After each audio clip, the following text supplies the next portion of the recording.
राजरतन, राजरतन, राजरतन, क्या हुआ मेरे लाल तुम्हें?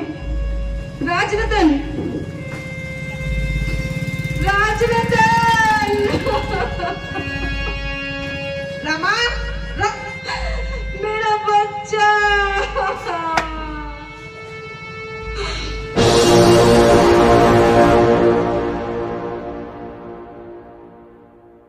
जय भीम नमो बुद्धाय।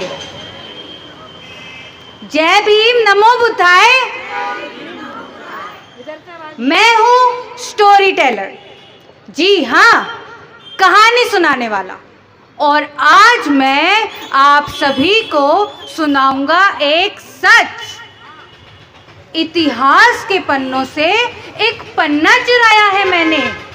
हो चोरी, हक की सीना चोरी। इतिहास हमारा है तो आओ लेकर चलूं तुम्हें उसी इतिहास के अंदर, जहां छुपा हमारे बाबा का एक फसाना है। घर में बैठी माता है हमारी, रमाबाई है नाम। सुख से है बिल्कुल अनजान। सुख कैसा होता है? मीठा होता है या कड़वा होता है? गुमनाम है, चुपचाप है, पर दुखों की पूरी पहचान है। तो आओ लेकर चलो तुम्हें इस घर के अंदर, जहां छिड़ी एक बात है। साहिब कहाँ है, तेरे पास या उसके साथ? ए ताई, रमाताई, ओ रमाताई, अरे कहाँ हो ताई? लग रही होगी अपनी मेहनत करने में। ताई, ओ रमाताई, हेलो हेलो। अरे ताई, आंटी। काहे इतनी मेहनत करती हो? मेहनत नहीं करेंगे तो खाएंगे क्या? तुम्हारे साहब तो विदेश में हैं, क्या तुम्हारे लिए पैसे नहीं भिजवाते? सुना है रमा, विलायत में ऊंची ऊंची इमारतें होती हैं और लंबी लंबी गाड़ियां होती हैं, और तो और गोरी गोरी सुंदर मेम भी होती है। देख लो ताई, तुम्हारे साहिब विदेश से कोई गोरी मैम ना ले आए और तुम यहाँ मेरे साहिब करती रह जाओगी। नहीं नहीं बहन, ऐसा नहीं है। तुम्हें नहीं पता वे वहाँ पर कितनी मेहनत कर रहे हैं। जो छात्रवृत्ति उन्हें पढ़ने के लिए मिलती है, उसमें से कुछ हिस्सा वे मुझे भी भेजते हैं और कुछ से अपना गुजारा भी करते हैं। और दिन की एक कॉफी पीकर 18 से 20 घंटे पढ़ाई भी करते हैं। अब तुम्हें तो पता, दिन भर भूख पेट रहना कितना मुश्किल होता है। इसीलिए मेरे साहिब ऐसे नहीं हैं। मुझे उन पर पूरा भरोसा है।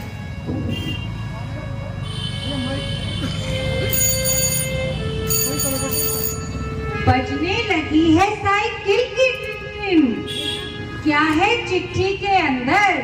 कोई गहरा समंदर या गोरी मेम का बवंडर?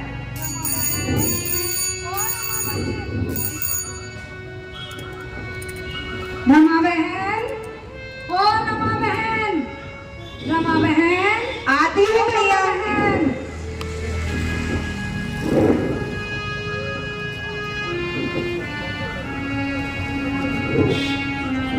विलायत से तेरे साहिब की चिट्ठी आई है। चिट्ठी आई है? हाँ भैया जरा सुनो, इसे पढ़ दो, मुझे पढ़ना नहीं आता। लाओ बहन।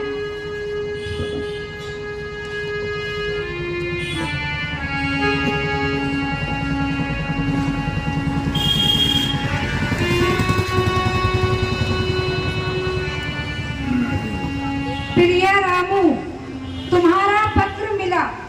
मैं यह भी जानता हूँ कि तुम किस आर्थिक तंगी से गुजर रही हो। मैं यह भी जानता हूँ कि तुम एक स्वाभिमानी महिला हो, किसी से मदद लेना भी स्वीकार नहीं करोगी। लेकिन मैं क्या बताऊँ, मैं खुद खाने के लिए मोहताज हो रहा हूँ। तुम्हें भिजवाने के लिए मेरे पास पैसे नहीं हैं, परंतु मेरी एक छात्रवृत्ति मिलते ही मैं कुछ रुपए भेज दूंगा। यदि इसमें देरी हुई तो तुम अपने गहने बेच देना। मैं वापस आने पर फिर से बनवा दूंगा। तुम्हारा साहिब। ये कैसी बात है? हमने तो सोचा था गोरी बेम को, पर ये तो हमारी ही चिंता की बात है। रमाबाई है परेशान, पैसे का ना कोई समाधान। साहिब पढ़ते हैं दूर कहीं और अकेली देखती गृहस्थी यहीं। चलो चलो आगे चलें, चलो चलो आगे चलें। तो आगे चलते हैं जहां रमाबाई वजह बताएंगी और अपने जीवन का संघर्ष भी सुनाएंगी।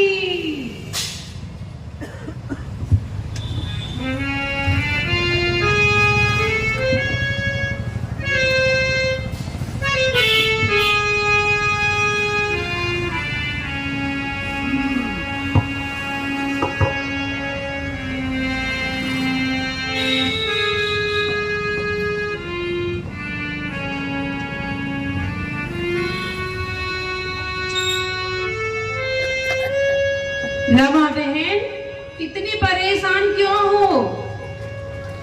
बड़ी परेशान लग रही हो, कुछ हुआ है क्या? बहन, मैं बहुत बड़े धर्म संकट में हूँ। धर्म संकट? कैसा धर्म संकट बहन? एक तरफ मेरे बच्चे को निमोनिया हुआ है और दूसरी तरफ विलायत से साहिब की चिट्ठी आई है जिसमें कि उन्हें कुछ रुपयों की जरूरत है।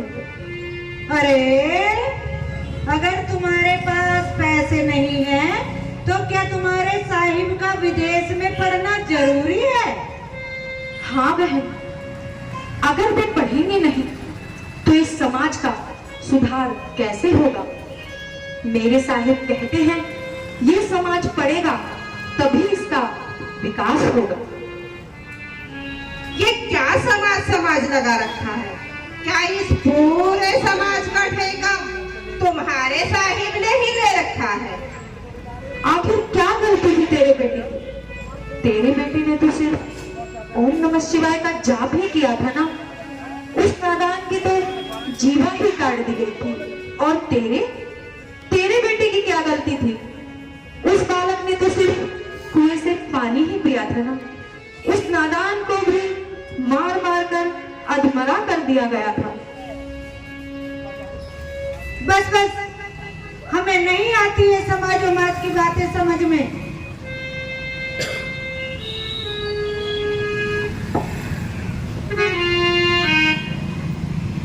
तुम्हें जो करना है करो, छोड़ दो अपने बच्चों को मरता हुआ। चलो ताई।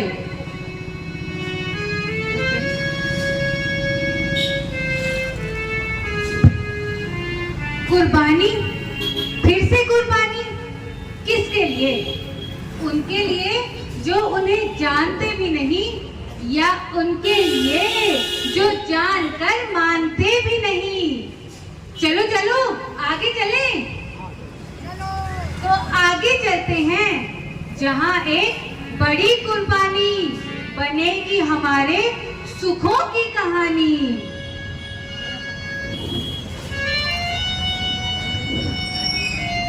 राजरतन,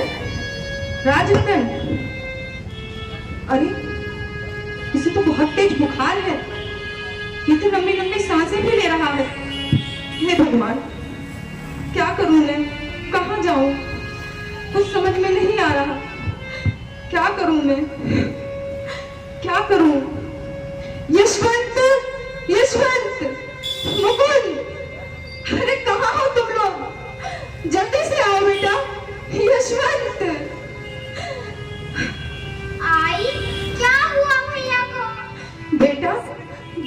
जाकर अपने बाबा को बुला कर लाओ। तुम्हारे भाई की तबीयत बहुत खराब है, ये लंबी लंबी सांसें भी ले रहा है बेटा, जल्दी जाओ। राजरतन, राजरतन, हे भगवान, इसका तो बुखार उतरने का नाम ही नहीं ले रहा।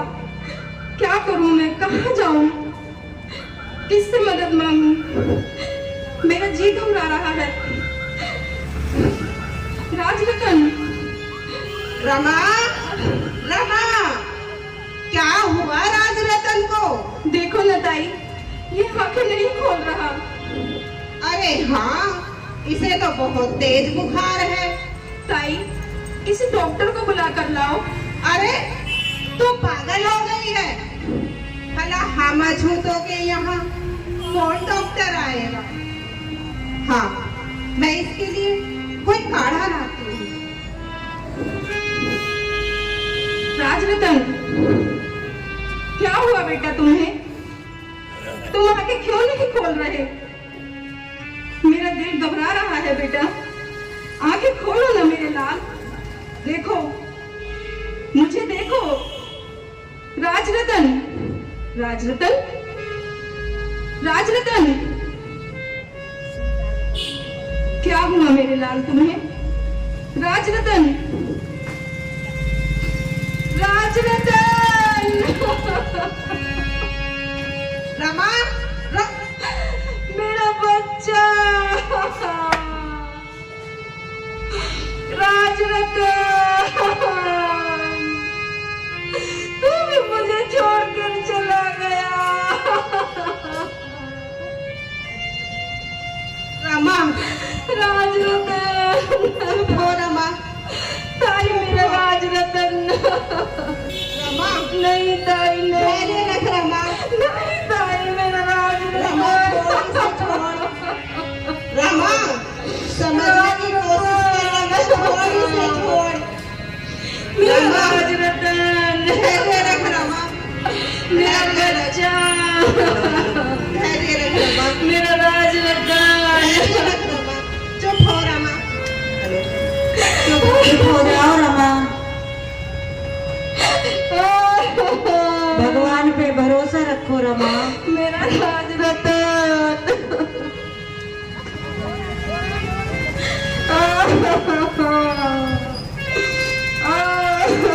मेरा बच्चा, चुप हो जाओ राजा, चुप हो जाओ रमा।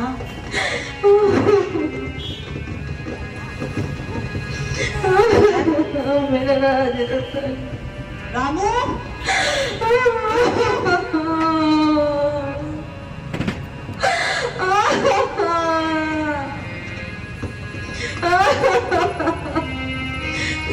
हमारा राजरतन।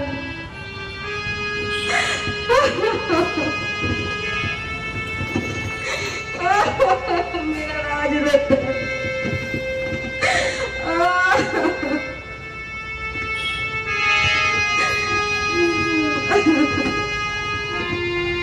मेरे मन में कुछ सवाल है। समाज के साथ साथ रामू का भी ख्याल है। छोड़ तू फिर से अकेला या मांगू मैं साथ? मन की बात है उनकी, चलिए सुनते हैं जनाब।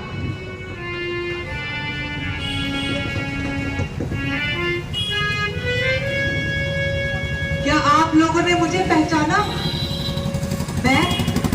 मैं वही डॉक्टर भीमराव अंबेडकर जिसने इस समाज के उद्धार के लिए ना जाने अपने मन में कितने युद्ध लड़े, और आज मैंने अपने चौथे बच्चे राजरतन को भी खो दिया।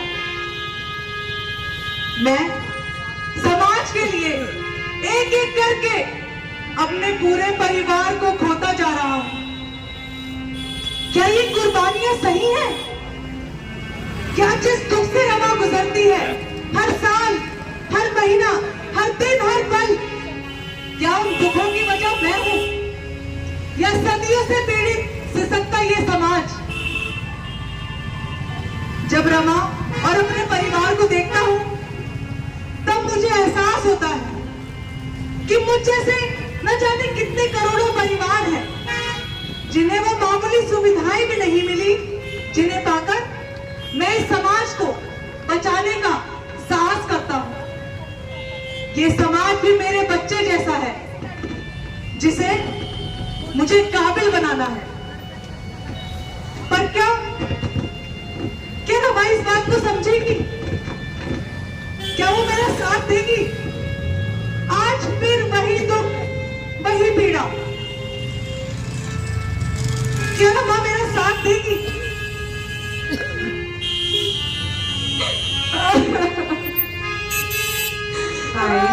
देखना, 4 बच्चे मिले। बस करिए साहब, बस करिए।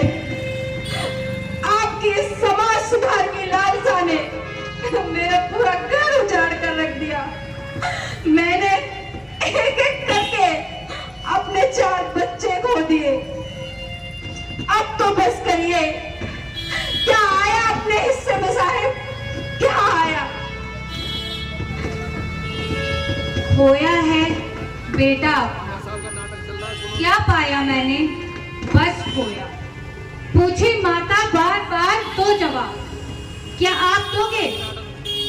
चलिए अगले सीन में चलते हैं, जहां बाबा साहेब ने जवाब तो दिया पर पूरे समाज के हित में अपने पूरे परिवार को कुर्बान कर दिया।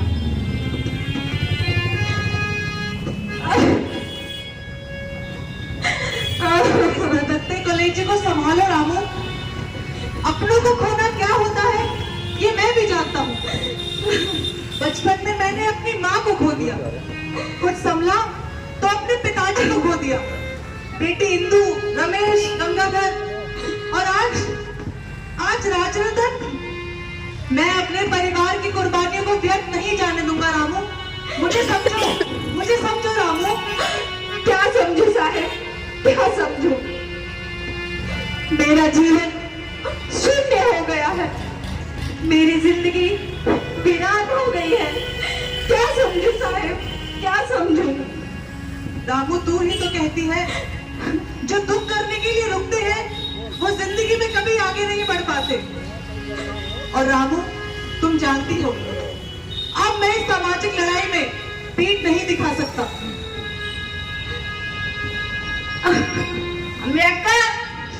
कफन को वैसे तो बच्चे को दफनाना भी है।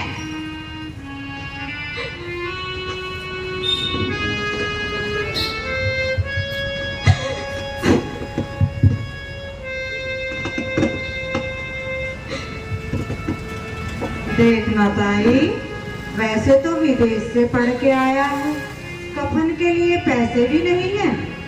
पता नहीं बहन, खोया है बेटा, क्या पाया मैंने? बस खोया। अब ना बेटे का साथ है, ऊपर से पैसे का भी अभाव है। कहां से आए कफन? पूछे ये भारी मत। फाड़ दी एक लौती साड़ी, कैसी ये उसकी लाचारी। पूछे गांव वाले सभी किस काम की है ये डिग्री?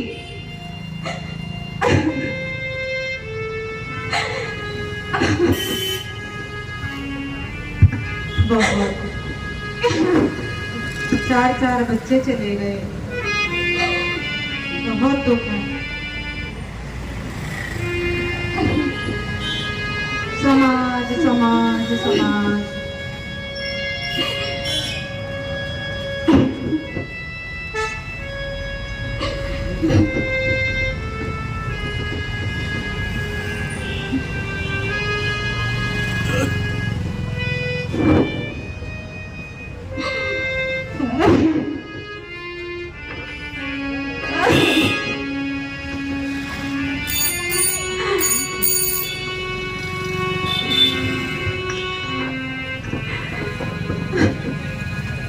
बजने लगी है साइकिल की टिन-टिन और इस बार संदेशा है बंबई से। फाइनली मीटिंग तो पॉसिबल हुई। कब से की थी तैयारी बंबई जाने की, क्योंकि चाहते थे बाबा हमारे कि इंतजार न करना पड़े हम सबकी किस्मत खुलने की। अम्बेडकर, डॉक्टर अम्बेडकर, ताई फिर चिट्ठी। डॉक्टर अम्बेडकर, आपका मुंबई से बुलावा है, आपको जाना होगा। बेटा मरा पड़ा है। अच्छा तो मैं चलता हूँ। ताई क्या अम्बेडकर जाएंगे? पता नहीं ताई।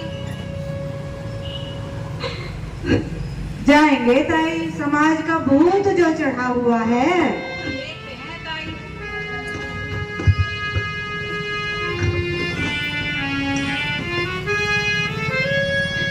कैसी ये मजबूरी है, पर जाना भी तो जरूरी है। एक तरफ सुखी समाज का सपना है और दूसरी तरफ मरा बेटा अपना है। तो क्या करें, बाबा साहिब ने हमारे लिए इस दुख को भी भर दिया। उन्होंने हमारा सुख एक किताब में लिख दिया।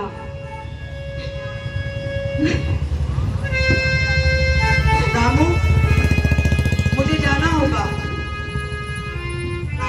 अरे भीमराव, तू कैसा बात है? आए भी तो मरने के बाद और अब अपने बच्चे का अंतिम संस्कार करने भी नहीं जा रहा है।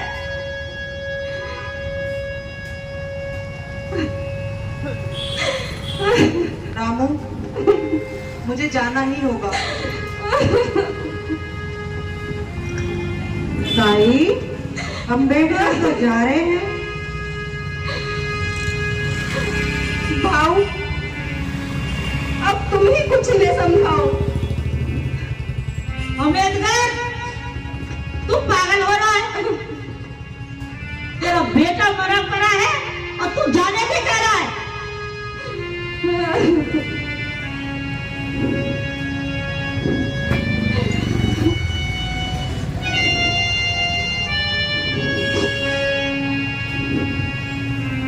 तुम्हारे चेहरों की दयनीय दशा देखकर मेरा हृदय फटा जाता है।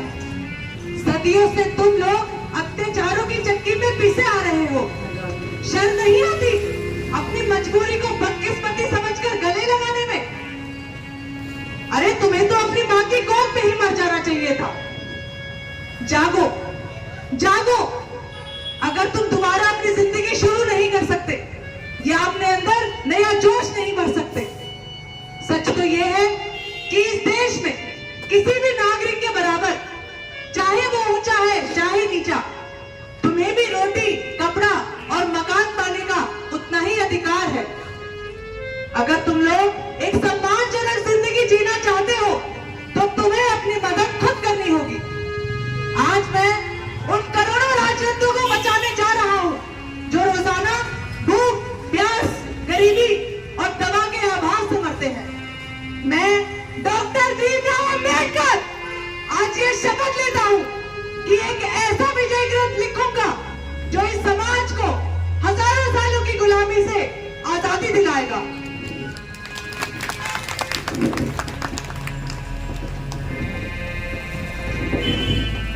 भाऊ, जाने दो इन्हें, लेकिन साहिब आपको मेरे इन करोड़ों बच्चों का ख्याल रखना होगा।